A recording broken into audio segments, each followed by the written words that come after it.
UX people love a plan. We love structure. We love clarity.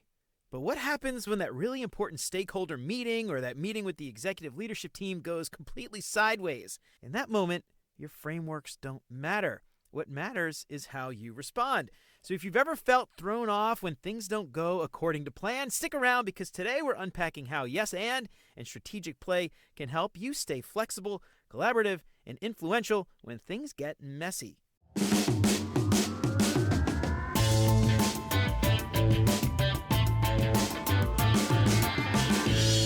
What's up, UX fam? How's your mom and them? Welcome to another episode of Beyond UX Design. I'm Jeremy. If you're new here, welcome. I am super stoked to have you. So frameworks are useful, tools are useful, process is useful, but they're just scaffolding. They're just tools. None of it matters if you can't read the room, if you can't sense when the energy shifts and adjust in real time. And that's part of the job that nobody really teaches you at all unless you've taken an improv class. And that's why I'm so excited to have Nikki Anderson on the show today. Not only is she an incredible UX researcher, strategist, but for a while now, she's been exploring how improv principles like yes and even a little structured play can help us respond rather than react. Nikki is a user research consultant and founder of Drop-In Research, where she helps product teams make faster, cleaner decisions through practical, business-aligned research. She partners with companies to build AI-enabled research systems, raise research maturity, and turn insights into decisions that actually move a roadmap forward. She leads widely used training programs and writes the User Research Strategist newsletter, read by thousands of UX researchers, even me. Known for transparency and actionable insights, she's shaping the future of research while chasing waves and geeking out over Pokemon. You and my kids would get along very well, by the way. Nikki, welcome to Beyond UX Design. Finally, we've been trying to have you on the show for a very long time now, and it finally got you here. Welcome to Beyond UX Design. I am so excited to have you on. How's it going?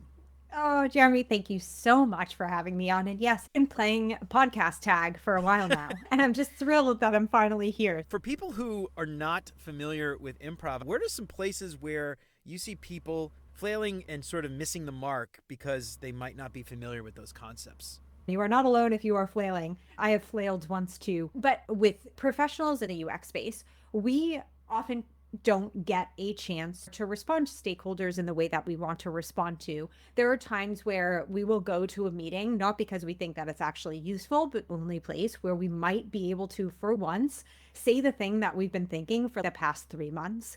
So the place that I see people struggling with this, what we do is we present our work and we hope that people will listen to us. It's all riding on this one-hour meeting. And something that people struggle with is presented my work and therefore I'm done. I see a lot of people struggling that activation and that fun, creative brainstorming, ideation. Let's bring this to life that we don't seem to go to as much anymore as I've seen in the past. Before, when I was user researcher, ideation workshops, design sprints, like those things came as a package almost of user research and of like our process. We're like rushing to get our thoughts and work valued to the point where then everything just feels a bit like checkboxy and rushed, I don't know, anxiety ridden, rather than inspiring that creativity and action forward. I've had conversations with people and they specifically call out improv as like something they don't like because they hate the concept of yes and. They hear yes and the first thing they think of is like UXers doing whatever the product manager says. But I love the idea, though, of all the other things that go along with improv beyond even just the yes and, which I think for collaboration is really important. All the games they play and the silly little things. I just love the idea, though, of treating collaboration in a more fun way. The first thing about the skepticism behind yes and, I totally get that because we don't want to be sitting there saying, product manager, great idea. And let's add your other idea that you had in the shower the other day, which you said would be the greatest feature ever. And yes, let's add AI on top of that. Something that I have found is as humans, we're really good at saying what we don't want or saying what something shouldn't be. Right? So we're very good at no but, no but. We're really good at trying to almost constrain it. And it's very rarely that we actually look at that other side of yes and let's go wild with this. Just because you say yes and doesn't mean that you're committing to building like a whole product off the back of your B2C organization. That's not what it is. It's more of just let's explore And let's really be open to all of the possibilities. That doesn't mean that we're choosing them. It doesn't mean that we are committing to them, right? It just means let's collect these ideas. And creative collaboration has become so like, meh, meh, and trust me, I yell at my product managers, but I've done that. And like, I understand that a lot of people have that. But like, when we bring fun and creativity to an organization, it actually sparks innovation and positive ideas. It actually turns into what are we trying to build and what are we trying to do and how can we do that the most innovative way possible. How do you see this idea of structured play being something that we as team members can help us maybe collaborate more or influence like how we make decisions? Pretty much everywhere just feels, I think it's because of this like efficiency culture that we're generating. Let's go faster. And everything is just feeling so let's get it done. Let's rush through it. And I think that we are just as humans missing a lot of that. Where's the space to actually think? We're in back-to-back meetings. During meetings, we're responding to Slack messages. We are trying like to do 9,000 things at once. And I think that structured play gives us a space to think in a really fun way that brings us back to childhood, which we're more open, we're more creative, we're more willing to go to certain places, we're more willing to be like kind and empathetic, we're more willing to ask questions rather than accusing people or getting mad. We respond more with curiosity than with blame or anxiety. And so I think that's can really open up not just let's create this new product, but let's rethink how we talk to each other. Let's rethink our culture. Let's rethink how we run meetings. And there are a lot of ways that you can incorporate that. I promise you, you can put it into pretty much any meeting. A lot of the challenges that we run into with product managers, with the rest of the team, stem from ambiguity, uncertainty, mismatched expectations. I think your thesis here is that improv can teach you how to deal with them on the fly, perhaps. Talk to me a little bit about how you approach some of these. Maybe we could do a game or something if you want to try that. How do you take those things that you've learned in improv and start to use some of those things at work? So let's say that we're in a meeting and you have a point of view, I'm used to but let's say that research has told us something. Let's say that research has told us this feature that we tested. It's kind of like a more of a nice to have. As a stakeholder, what would be something that you might be upset about? If I were to be like, hello, Jeremy, the product manager, I did test this feature. People weren't able to use it. If you were a stakeholder who wanted to like, a stakeholder. Chaos. Oh, because I'm the bad guy here. That's cause right. some chaos.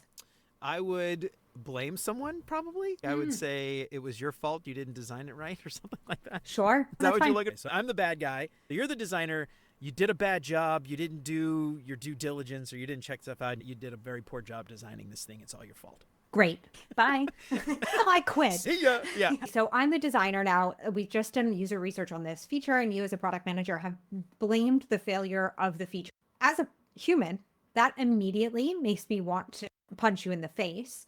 And it also makes me go on the defensive. And whenever we are on the defensive, we can't think. So if somebody in improv were to come up to me and say, "You're so stupid, you spent all of our money." If somebody's coming up to me in that way in improv, I have to say, yeah, I'm really stupid. I spent all of our money and we no longer have a house because I set it on fire, right? I need to go with the flow.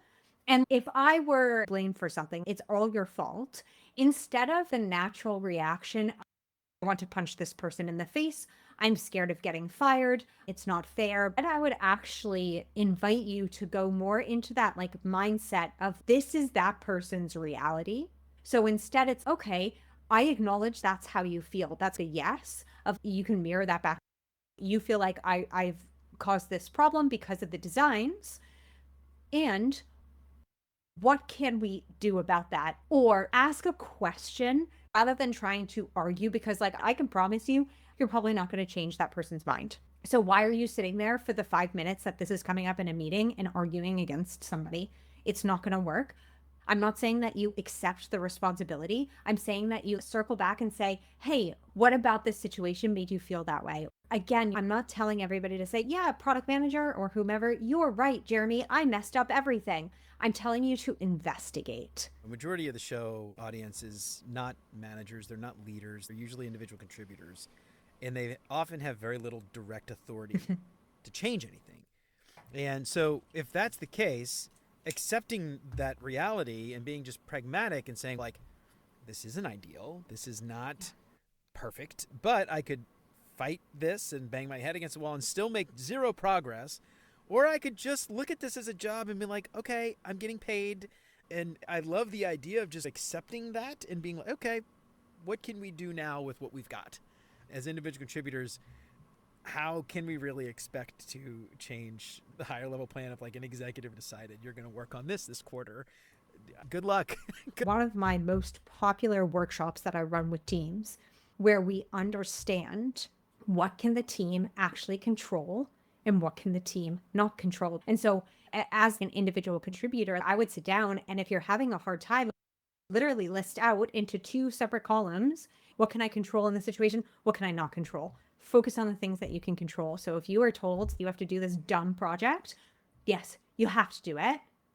Then say, okay, for the things that I control, take out the best exercise in the books of how might we, and take those things that you can control. And for each one, say, how might we, or how might I do the best job doing this? How might I change my attitude about this stupid stakeholder? Try and understand them a little bit more. So how might I actually make that person's life a little bit easier? Because I guarantee the second you start making people's lives easier is when people start valuing you. Creativity needs structure, not always just freedom. And thinking about improv again, going back, there's rules. It's not just people up on stage running around doing their own thing. There's order to the chaos. There's some structure there. It reminds me of this idea of slowing down to go fast. We're not just going to jump in and start designing something, right? What has improv taught you about maybe slowing down to go fast as it relates to our overall design process?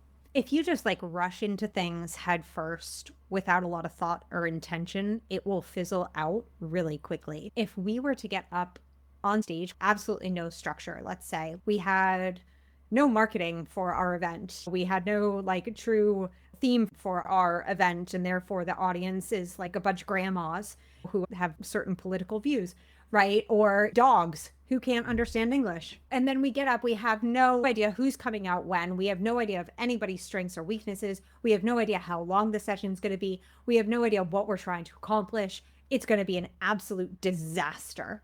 Design and UX and product is the same exact way. So we talk about this whole thing of fail fast, learn fast, experiment, fail, iterate, like all those like fun bumper stickers. The whole point of failing fast and like slowing down to do things faster is that there's structure behind it.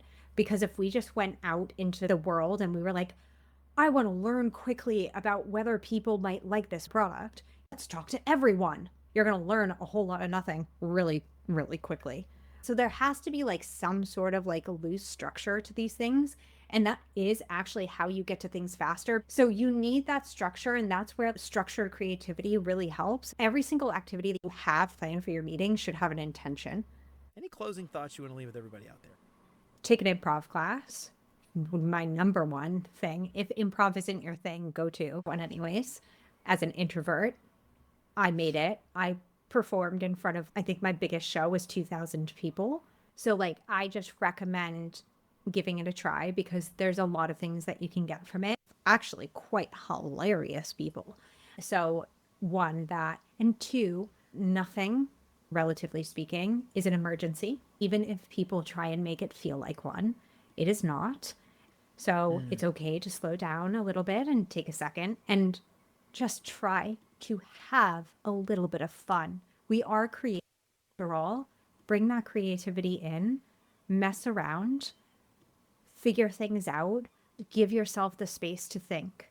Because that's why we got into UX. That is the beauty of what we actually do and can bring to the table that, quite frankly, AI cannot at all. So remember that creativity and just have a good time whenever and wherever you can, and try and create those good times for other people too. Maybe one day, if you ever make it to Cincinnati, we'll find a local improv group and we can do some improv stuff together. That'd be a dang old hoot.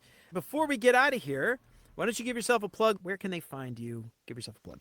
Just find me on LinkedIn, Nikki Anderson. Very easy. I chat a lot on there. You'll either love it or hate it. It's kind of like Marmite. Marmite's not in the US. look it up, throw up. I hate it. You can hire me to facilitate pretty much any session under the sun. Assignment sessions, working sessions, workshops, training, all that fun stuff. I've spent hundreds, if not thousands of hours facilitating now, and that's my jam. Yeah, so please reach out to me if that is your vibe, and I will be happy to help. Nikki, thank you so much for coming Thank on. you. I've had a blast. I really appreciate it. Yeah, me too. Thank you so much for having me. It was great.